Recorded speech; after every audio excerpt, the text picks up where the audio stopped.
ప్రయోజనకరమైన భక్తి చేయ దైవజనాంగమా. ప్రయోజనం లేని భక్తి నీ జీవితంలో శూన్యానికి తీసుకుపోద్ది, అగాధంలోకి తీసుకుపోద్ది, నష్టానికి తీసుకుపోద్ది, కష్టాల్లోకి తీసుకుపోద్ది, కన్నెళ్లలోకి తీసుకుపోద్ది.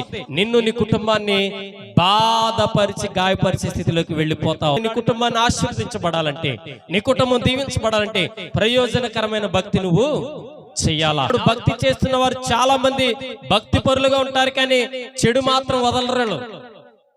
సిగరెట్లు మానరు, మందు తాగటం మానరు, బూతులాడటం మానరు, సెల్ ఫోన్ లో చాటింగ్ మానరు, చెత్త వీడియోలు చూడటం మానరు, ప్యాకెట్ ఆడటం మానరు, రైడింగ్ చేయడం మానరు, అమ్మాయిని కామెంట్ చేయడం మానరు, ఆ ఇంటిలో ఉన్న వారిని కామెంట్ చేయడం మానరు.